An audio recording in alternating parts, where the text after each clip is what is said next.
Hello and welcome everybody. Marcus Small here from the smallman.com. Today we're going to be talking about how you can compare two lists using Excel scripting dictionary. If you've been following the series along, you will be noticing that we've been getting more and more complex as we're going along. But if you can get the basic concepts in your head, it's really quite straightforward. What we're going to do is we're going to compare this list with this list, and then we're going to do the opposite. We'll compare this list with this list, list 2 with list 1, list 1 with list 2, and we're going to output those items which are in list 1 which are not in list 2, and I've color coded them for us. You'll see 21's not in list 2, 32 is not in list 2, but we've got a unique list of items, and on list 2 versus list 1 there's only two, the two green ones. 5 and 12 are not contained in that list. Now the scripting dictionary will do this in lightning speed, but we have to set it up properly. So let's go through and do that procedure. Pardon me. So let's press Alt F11 and go into the back end of Excel. Alright, we're back in here. Now we can pick this particular file up on the link below this video. Yeah, it's on my website, and I've got a module called MDL scripting. Yeah, if you don't have it or using your own file, just insert a module. All right, so we'll create a sub first. So we'll sub compare list 1. Yeah, so compare list 1, and we'll create two variables. First variable is going to be our normal array, yeah, so AR as a variant, and the second variable is going to be a dynamic array, so it's going to be dim var open and close bracket, and we're going to base this variable on the length of this variable. All right, good stuff. Now we need two long integers, so we're going to dim I as a long, and we're going to dim n as a long integer as well. Alright, now we probably don't need long integers, we probably only need integers, but this will give us the flexibility that if we want to have two lists that are say 60,000 rows strong, it will be able to compare them. So it's got the flexibility to scale up. And then finally, we're going to dim our DICT as a new dictionary. Yeah, now, if you've been following the series, you'll have noted that you can actually use the dictionary without actually having a reference. But if you do have a reference, you've got to go to the Tools menu, you've got to go to References, and you have to create a reference to Microsoft Scripting Runtime. The advantage of doing it this way is you can put these, or you can put the dictionary into the watch window and you can watch it get populated, yeah? So there is an advantage, yeah? Now, for demonstration purposes, this is probably the better way to do it. For efficiency of code, without it is fine. All right, good stuff. So now we'll populate some of these variables. So I'll start off with my array. Now, where's my data set start? So let's have a look at where it starts. It starts in A3. So I'll just grab the current region of A3, which should give me both columns. So I'll say AR is equal to square bracket, not squiggly bracket, square bracket, A3 dot current region. All right, good stuff. So that will give us, well, that should push all of the information into, from both columns into just into our array. Yeah, or we can test that. Just press F8 and just go bang, bang, bang, and then you can see that the data list 1 and list 2 is going in there very, very nicely. Yeah. And the values as well. Yeah, you can always do a test, right, test, right, test. All right, now, second of all, what we want to do is we want to populate our variant, the VAR array, with the length of this guy. So basically we'll say VAR, oh no, firstly we want to redim it. Yeah, so it's redim VAR. And then that's going to be equal to, so we will open a bracket, and then we'll say that's going to go from 1 to, well, no comma, 1 to the upper bound of the AR. So that will give us the length of the array, and then we want it to go from 1 to 1. Yeah, good stuff. Now we could also say inside of here that this is going to be comma the length. They say the same thing. Now this is the width, yeah? So, but for these purposes, we'll just leave it as is, yeah? All right, good stuff. Now, finally, we're going to create our dictionary object. So we're going to create an object, and then we're going to assign it to the term DICT.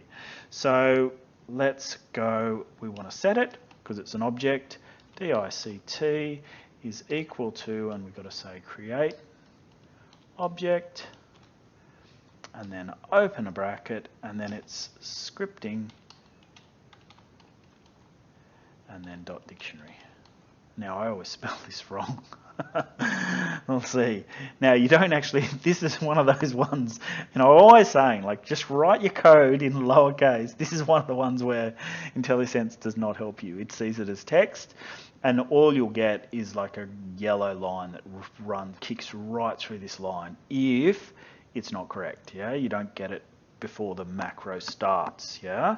So that's basically our setup. Now, what we want to do is hook straight into our dictionary, and then we want to look at our looping construct. Now, there's two looping constructs. Firstly, I'm going to loop through the second column, and then secondly, I'll check whether the items are in the first column, and we're going to use the dictionary as an intermediary. We're basically just using array 1 and array 2 and using the knowledge that the dictionary only will allow unique items inside it to basically inform us of what's already in the dictionary. So we're going to put column 2 or list 2 into the dictionary, and then we're going to say, does that not exist in there? And if it doesn't exist, then we know that it's unique to list 1. Yeah. So we'll say with the dictionary, yeah, and now we hook straight into our looping construct. So it's just going to be, we'll say for I is equal to from 1 to the upper bound of the array, yeah. And then we'll say next I. Now I always do this afterwards because I always forget it in the interim if I don't write it straight away.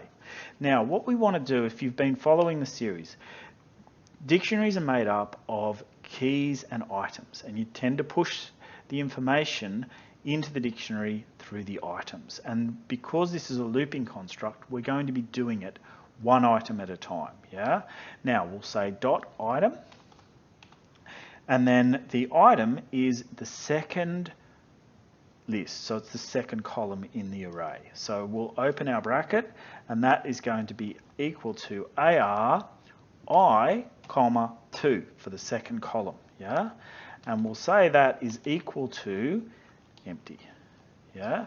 Now what it doesn't actually make it equal to empty. What that does is it, rather unintuitively, it populates the dictionary with the items, the unique items in list 2. And now list 2 is living, as you saw when I ran through the code, it's living in the second column of the array, yeah? If you want to see it again, we'll just F8. Oh, there's got to be an end with. You can't just run the code, so end with. Good job. All right, so now I should be able to run it. I won't run it down to this point. I'll just run it to show you again that the second column is list 2, and the item in the first item in list 2 is going to be 2. So if we go and have a look, there's the 2. The second item will be 3, and the third item will be 1. So the second item will be 3, and the third item will be 1. Yeah, so it's basically we've just transposed what's in the ranges of column A and column B into a variant called AR. Hopefully that makes sense. Okay, now that was the first part of the equation. Now what we might do is we might create a watch window, so we'll go view, and then we'll say watch window, and I'll pull the dictionary into the watch window, and then we can run through the procedure and we can see what's actually happening for each iteration of this looping construct. So we'll say F8, and we'll just run down the code until we get to the dictionary items, and then say, okay, for all of the items inside of column 2, can you please push those into the dictionary? So you see list 2 is the first one, now 2 will be the next one, I think it was 3 was the next one, and then 1 was the next one. You see that's just pushing the unique items. Now when it gets to one that's already happened, 5's not been pushed forward yet, and then you see that one just didn't do anything. Where it doesn't do anything, so 12 obviously is not in there. Now the item after 12 didn't do anything, because the item after 12 we can check it won't be in, it'll have been in there already. So that was 3 was in there second, so it doesn't do anything. So this is how it pushes the unique items into the dictionary. Only unique items, just like a normal dictionary. So that's effectively our list. Now we know that our code is working really, really nicely. Now what we want to do is we want to create a second looping construct where we'll say, basically we'll go from the first item, we'll basically copy this, so we'll have the same sort of looping construct, and we'll say, does the items in the dictionary, do they exist in the first list?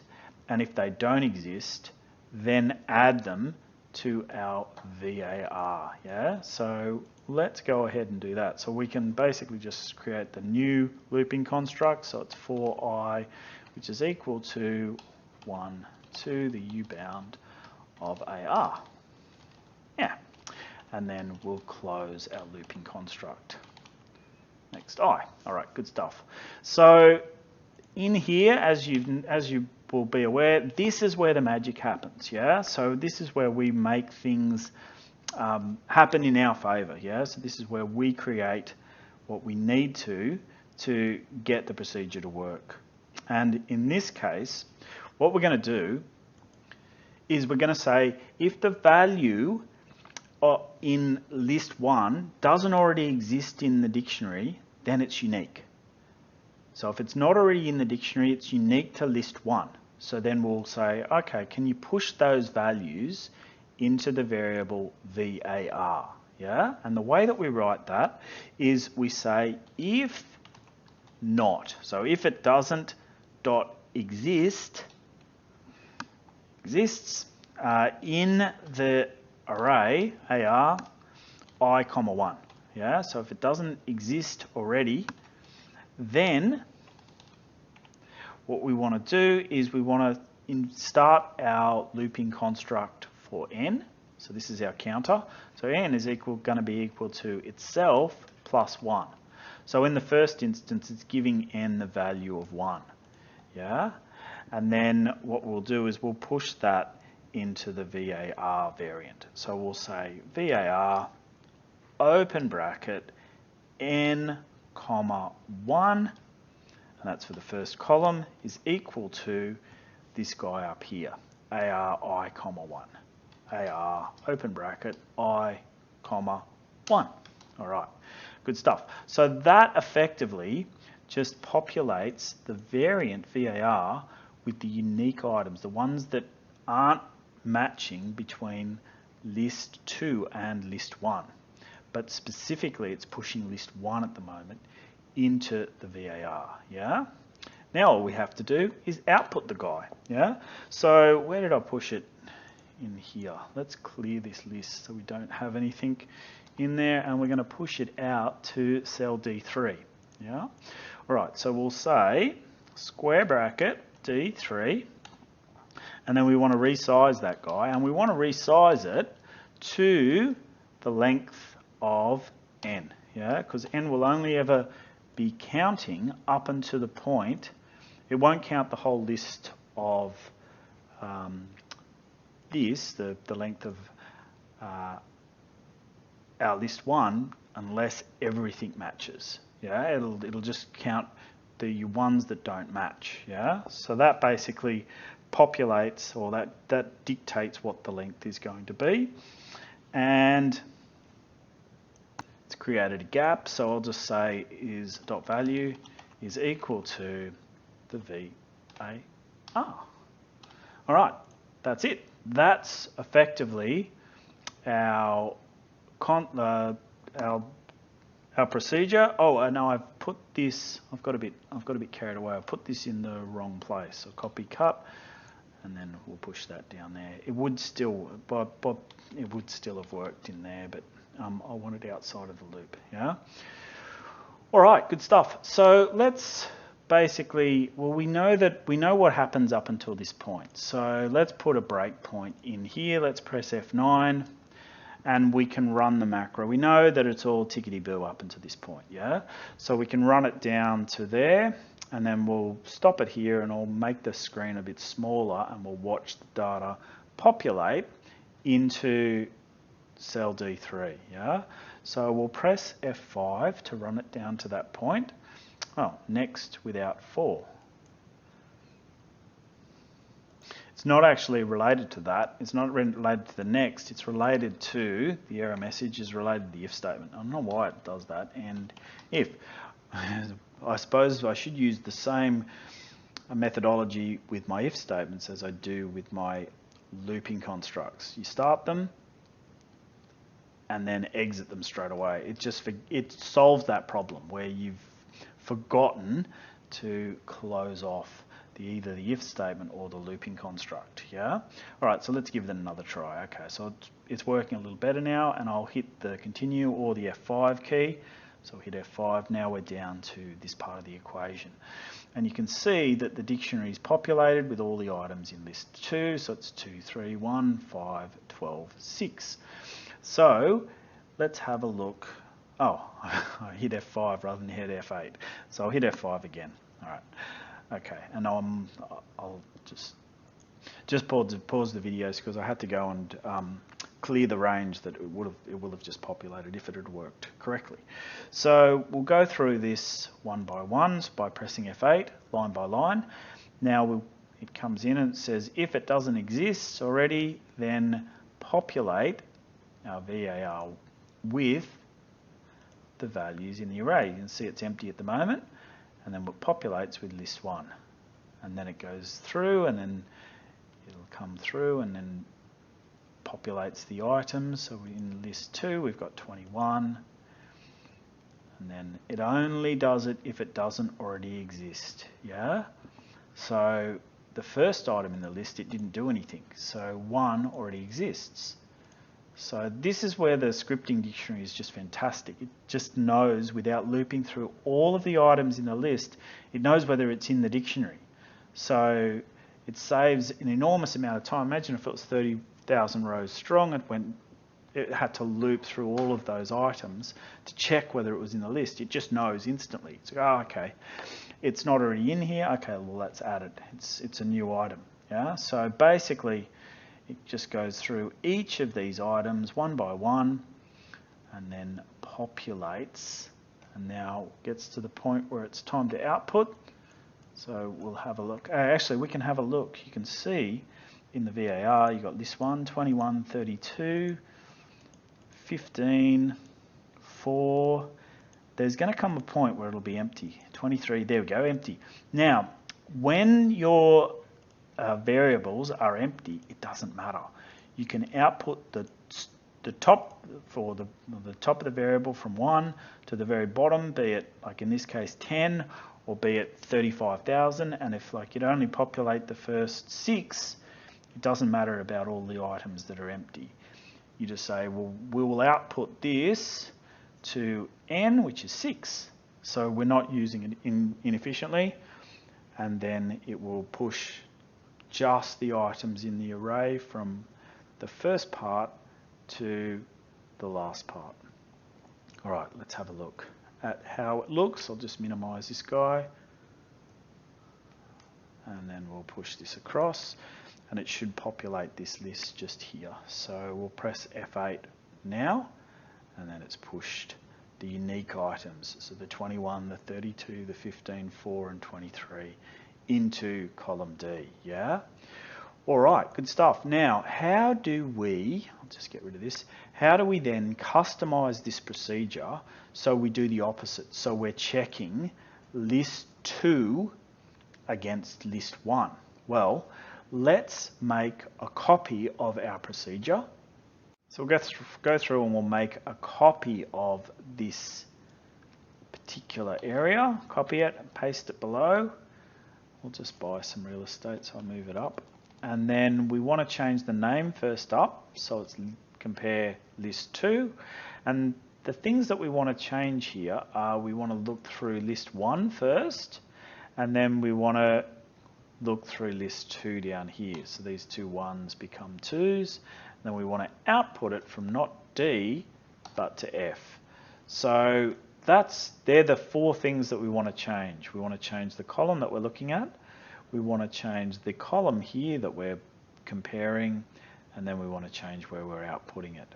All right, so let's go in and push it into this little button here. You can see I've run some tests earlier. Right click, assign macro, and then compare list 2. And then we want basically the 5 and the 12 to come out, and we want to click run. And there we go. Now the hard work that we did comparing list 1 to list 2 is changed ever so slightly, and we populate the unique items in list 2. So there we go. We're really only using the scripting dictionary as an intermediary to compare to use the properties that are unique about the dictionary. So we basically push the data from list 2 into the dictionary, and we'll say, does it not exist? And if it doesn't exist, then we know it's unique to list 1. All right. Well, there we go. Hope you enjoyed our lesson into comparing 2 lists using the scripting dictionary. There's plenty more material on my channel. Please like and subscribe, and have a wonderful day, everybody. Take care.